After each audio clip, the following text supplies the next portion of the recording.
Assalamualaikum warahmatullahi wabarakatuh.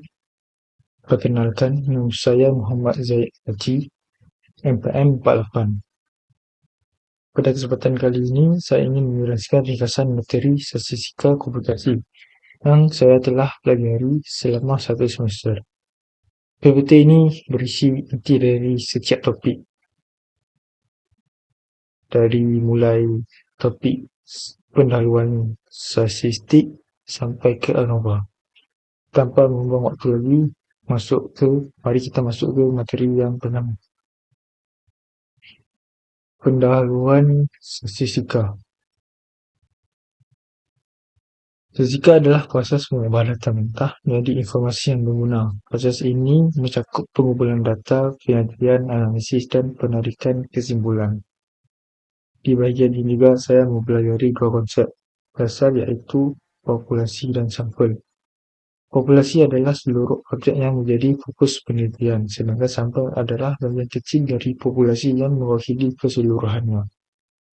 Dari sini saya belajar bahwa penelitian tidak selalu mengambil seluruh populasi, cukup hanya sampel aja. Jenis data. Data terbagi dua, yaitu data kualitatif dan data kuantitatif. Data kualitatif terbentuk kategori atau tabel, yaitu nominal dan ordinal. Nominal adalah tidak ada urutan, wanita atau pria. Ordinal adalah ada urutan, SD, SMP, SMA. Kalau data kuantitatif adalah berbentuk angka hasil hitung, kontinu dan diskrit. Kontinu adalah bilangan real, tinggi badan. Diskrit adalah bilangan bulat, jumlah anak. Materi kedua adalah ukuran pemusatan data. Ukuran pemusatan data ada tiga, yaitu median, modulus. Median adalah jumlah seluruh nilai dibagi banyaknya data. Sangat sensitif terhadap outlier.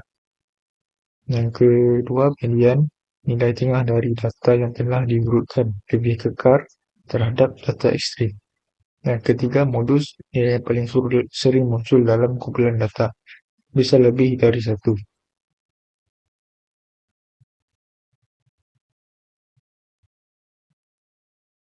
Selain ukuran pemusatan data, saya juga mempelajari ukuran penyebaran. Ada range, menunjukkan selisih nilai terbesar dan terkecil. Ada varian yang menggambarkan rata-rata kuadrat selisih terhadap median. Dan ada standar deviasi yang merupakan akar dari varian. Ukuran ini penting karena dua kumpulan data bisa saja memiliki rata-rata yang sama, tetapi penyebaran sangat berbeda. Visual data dan plot. Visual data dan plot adalah grafik yang menampilkan persebaran data berdasarkan 5 number summary dan digunakan untuk melihat pola distribusi serta mendeteksi outlier. Dari plot ini saya bisa melihat apakah data miring ke kanan atau ke kiri, seberapa lebar sebarannya, dan apakah ada outlier.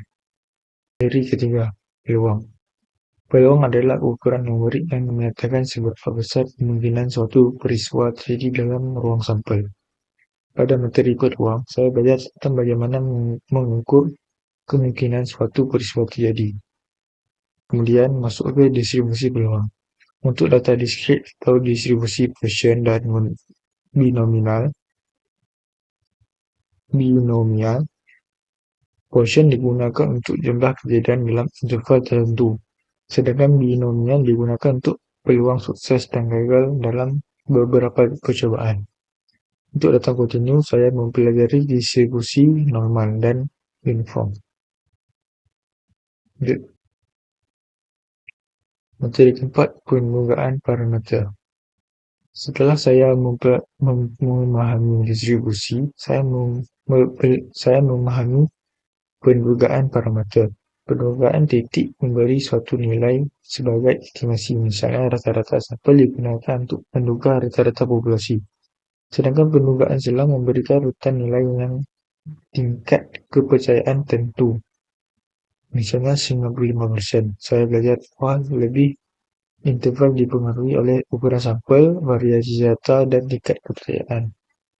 Uji hipotesis adalah proses untuk mengevaluasi sebuah klaim tentang populasi berdasarkan data sampel. Selanjutnya, uji dua rata-rata. Saya mempelajari uji dua rata-rata adalah baik untuk sampel bebas maupun sampel berpasangan. Sampel bebas digunakan jika dua kelompok tidak saling terkait, seperti kelas pagi dan kelas siang. Sampel berpasangan digunakan jika subjeknya sama tetapi diukur dua kali. Misalnya sebelum dan sesudah pelatihan. Regresi. Pada materi ini, saya mempelajari bagaimana mengukur kekuatan dan arah hubungan antara dua variabel. Jika R mendekati 1 atau minus 1, berarti hubungan semakin kuat. Jika R positif, berarti hubungan searah. Jika R negatif, maka hubungannya berlawanan.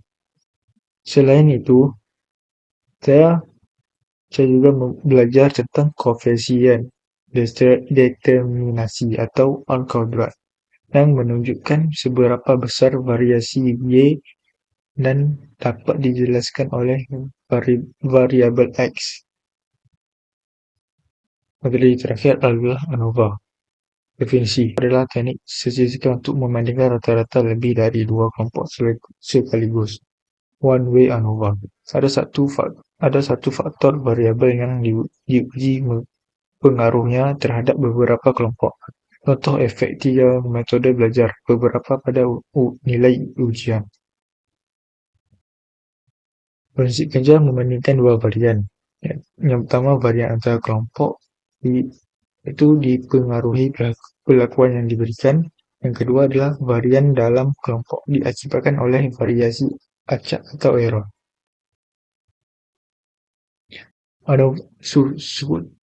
Struktur tabel ANOVA. ANOVA berkaitan dengan membandingkan variasi antar kelompok dengan variasi dalam kelompok. Jika variasi antar kelompok jauh lebih besar, berarti ada pengaruh dari perlakuan yang diberikan. Demikian penjelasan saya tentang materi statistika komutasi selama satu semester ini. Terima kasih sudah menyimak. Semoga video ini bermanfaat dan dapat berikan gambaran yang jelas mengenai inti dari setiap materi yang telah saya pelajari. Wassalamualaikum warahmatullahi wabarakatuh.